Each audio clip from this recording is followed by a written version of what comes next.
So hey everybody, welcome or welcome back to my channel. I am Nikita and today I'm gonna share the exact and proper way to write answers in your LLB exam. So without any further ado, let's start.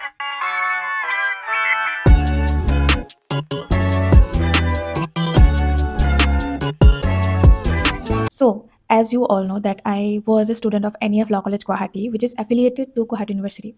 Alright, the way I used to write answers in my LLB exam really helped me to get the second rank in Guwahati University. Yes, I was the ranker, and like the formula which I used to write answers in my LLB really helped me to get that rank. All right, so today I'm gonna share that formula with you. Like आपका LLB का exam आने वाला है, सो मैंने ऐसा quick एक decision लिया कि मुझे ये शेयर करना है फॉर्मूला जो कि हेल्प कर सकता है बहुत सारों को to get the extra mark and to get the value addition mark. Alright, so yeah without any further do let's start. Wait I just want to share one more information with you all that मैंने पहले भी बताया है कि किसी को taxation के ऊपर नोट्स चाहिए कि नहीं. तो आप में से कई सारे लोगों ने मुझसे बोला है कि हाँ, like you many of you want to get that particular note on taxation. So I just wanted to inform you that मैंने बहुत मेहनत से बनाया है टैक्सेशन के ऊपर नोट्स. ठीक है, टैक्सेशन पे इतना ज़्यादा रिसोर्सेस हमें नहीं मिलता है, इतना ज़्यादा अच्छा बुक्स भी नहीं मिलता है जो हमें अच्छे से ऐसे समझा सके कॉन्सेप्ट्स एंड लाइक मिलते हैं, बट एक ही बुक में पूरा आपका सिलेबस कवर किया नहीं जाता. ठीक है, वेरियस बुक्स आपको परचेज करना पड़ता है. सो ड्यू टू दैट बहुत ज़्यादा केओटिक हो जाता है एग्जाम के टाइम पे. तो मैंने ऐसे एक अच्छा सा एक नोट बनाया है, कौन सा सिलेबस फॉलो किया है. ये आई थिंक शारदा यूनिवर्सिटी का जो सिलेबस होता है वो मैंने फॉलो किया था. ठीक है, क्योंकि एक आप में से किसी एक ने कर्नाटका से आई थिंक वो थी, तो उन्होंने मुझसे रिक्वेस्ट किया था कि दिया प्लीज़ मेरे लिए एक नोट बना दो टैक्सेशन के ऊपर ताकि मेरा एग्जाम में थोड़ा हेल्प हो जाए. तो उसी की वजह से मैंने पूरा अच्छे से लाइक क्वेश्चन आंसर फॉर्म में मैंने नोट्स बनाए थे, totally based on the syllabus which she provides me. And she is a student of Sharda University. ठीक है, अगर आप में से कोई खरीदना चाहता है मुझसे ये वाला note, then you can contact me in this number.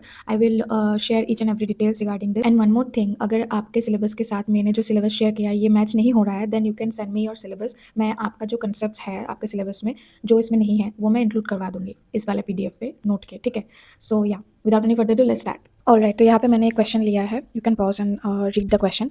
Okay, so question मैंने आपको दिखाया था. तो यहाँ पे अगर मुझे वो क्वेश्चन मिलता है LLB के टाइम पे तो मैं कुछ इस तरह उसका सिनॉप्सिस बनाती. ठीक है, तो पहले तो मैं लिखती अरेस्ट इन जनरल. तो इसमें मैं क्या क्या इंक्लूड करती, लाइक इन जनरल अरेस्ट को कैसे हम समझते हैं. ठीक है, और लाइक जो भी बड़े बड़े केसेस है अरेस्ट के रिगार्डिंग वो मैं मेंशन करती एक दो. जैसे कि मान लीजिए अब DK वासु वाला केस है, जोगिंदर कुमार वाला एक केस है, तो like Khatri versus state of Bihar ये वाला भी केस है. तो वो जो लैंडमार्क केसेस है रिगार्डिंग अरेस्ट वो मैं इंक्लूड करती थी यहाँ पे. जो भी फाइंडिंग्स है इन सब केसेस के वो मैं इंक्लूड कर देती यहाँ पे. ठीक है, अरेस्ट इन जनरल में अगर आप यहाँ पे इंट्रोडक्शन करके लिखोगे तो ये वाला दिखने में थोड़ा बोरिंग लगता है. ठीक है, अगर आप अरेस्ट इन जनरल करके लिखोगे तो ये वाला लाइक इंटरेस्टिंग लगेगा एग्जामिनर को भी जो आपका कॉपी चेक करने वाला है. ठीक है, तो इसके बाद मैं इंक्लूड करती प्रोविजन रिगार्डिंग अरेस्ट इन BNS और BNSS और CRPC. तो यहाँ पे मैं प्रोविजन लिखती अरेस्ट के बारे में जो कुछ भी बताया गया है BNSS पे या फिर CRPC पे अरेस्ट के रिगार्डिंग वो मैं यहाँ पे मेंशन करती हूँ विद सेक्शन. एंड मैं ये इंक्लूड करती हूँ सर्कमस्टांसेस रिक्वायर्स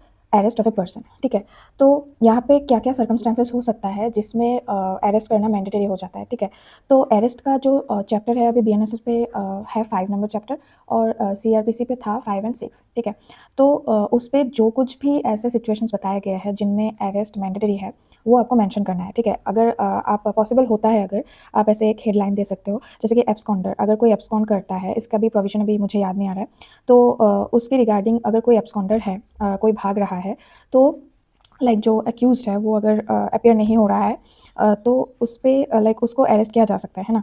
बट हो सके तो ये वाला एक हेडिंग आप दे देना हर एक प्रोविजन के. ठीक है, लाइक हर एक सर्कमस्टांसेस के. ठीक है, देन कौन से ऑफेंस ऐसे हो सकता है, लाइक कॉग्निजेबल ऑफेंस में अरेस्ट मैंडेटरी हो जाता है विदाउट एनी वारंट. ठीक है, तो ये वाला पॉइंट भी आपको इंक्लूड करना है.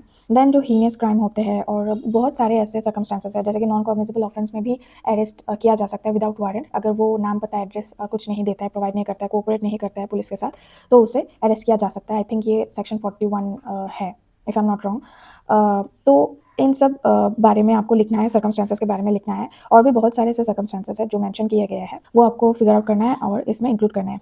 लाइक 5 to 6 सर्कमस्टांसेस आपको मेंशन करना है. ठीक है, देन आपको मेंशन करना है केस लॉस. ठीक है, केस लॉस ऐसे आप लिख दो, एक जो भी मैंने बताया जो भी इंपॉर्टेंट लैंडमार्क केसेस है रिगार्डिंग अरेस्ट वो आपको मेंशन करना है इसमें. ठीक है, देन कंक्लूजन में आपको अगर आपसे हो पाए तो आप लाइक जो करंट अफेयर्स होते हैं रिगार्डिंग अरेस्ट, जो कोई भी अगर ऐसा कुछ एक लॉ आया है या फिर कुछ एक लाइक केस लॉ आया है रिगार्डिंग अरेस्ट, वो आप कंक्लूजन में मेंशन कर सकते हो। और अगर हो पाए आपसे तो आप ऐसा आपका जो पॉइंट ऑफ व्यू है वो आप मेंशन कर सकते हो कंक्लूजन में, ठीक है। तो ये है फॉर्मूला, लाइक ऐसे ही मैं अपना जो आंसर्स होते थे एलएलबी के टाइम पे वो मैं लिखती थी, ठीक है। लाइक ऐसे सिनॉप्सिस दे के अगर आप लिखते हो ना, लाइक बहुत सारा उन लोगों को चेक करना पड़ता है ना क्वेश्चन, लाइक आंसर शीट्स आप उन लोगों को चेक करना होता है, तो वो लोग ना बोर हो जाते हैं। एक ही पैटर्न में हर कोई लिखता है ना, एक ही पैटर्न हर कोई फॉलो करता है, तो वो लोग ना बोर हो जाते हैं। तो इससे क्या होता है, आपका जो मार्क होता है वो एवरेज में देते हैं, ठीक है। अगर आप ऐसा सिनॉप्सिस बना के दोगे ना, तो उसको भी एग्जामिनर को भी लगेगा कि नहीं इसने लाइक पढ़ा है और अच्छे से ऐसे कुछ इंटरेस्टिंग सा बनाया है, जिससे हमें पता चल रहा है कि उसने क्या क्या पॉइंट इंक्लूड किए हैं इधर, ठीक है। तो इससे ना लाइक आपका इम्पैक्ट जो है वो अच्छा पड़ता है और आपको बहुत ज़्यादा हाई चांसेस है एवरेज से ज़्यादा मार्क मिलेगा, ठीक है। क्योंकि मैंने ये आजमाया है और लाइक मुझे अच्छा रिजल्ट मिला है और लाइक मैंने रैंक भी किया था। अगर हो पाए तो आप इसके अकॉर्डिंग आंसर लिखना और मुझे मेल कर देना, मैं आपको रिव्यू भी दे दूँगी, ठीक है। सो यूट्यूब पे मैंने एक पोस्ट किया था जहाँ पे मैंने मेंशन किया था कि अगर आपका कुछ डाउट है किसी भी क्वेश्चन को लेके या फिर एमसीक्यू को लेके या फिर anything regarding studies and all, comment करके पूछ सकते हो। मैं कोशिश करूँगी आपका डाउट क्लियर करने का, ठीक है। तो यहाँ पे टिको क्रिएशन करके कोई है, तो उन्होंने मुझसे पूछा है कि एंटिसिपेटरी ब्रीच कौन से सेक्शन में है और उनका डाउट ये है सेक्शन 38 है या फिर सेक्शन 39 ऑफ कॉन्ट्रैक्ट एक्ट है। तो सेक्शन 38 आपको बताता है टेंडर ऑफ परफॉर्मेंस के बारे में एंड सेक्शन 39 आपको बताता है एंटिसिपेटरी ब्रीच के बारे में स्पेसिफिकली, ठीक है। और section 39 also specifically mention about doctrine of frustration, alright. तो मैं आपका डाउट क्लियर करने के लिए एक एग्जांपल के साथ आपको सेक्शन 39 एंड सेक्शन 38 के बीच का डिफरेंस बताने की कोशिश करती हूँ, ठीक है। सो लेट्स सपोज आपने एक ब्लाउज बनवाने के लिए दिया है टेलर को, ठीक है। तो आप ऐसे टेलर के पास गई है एंड आपने बोला है कि दीदी आप मुझे इस साड़ी का ब्लाउज बनवा के दीजिए। तो टेलर वाली दीदी ने आपको बोला है कि अगर आपको साड़ी का फॉल्स पिको भी करवाना है तो मैं करवा के दे सकती हूँ।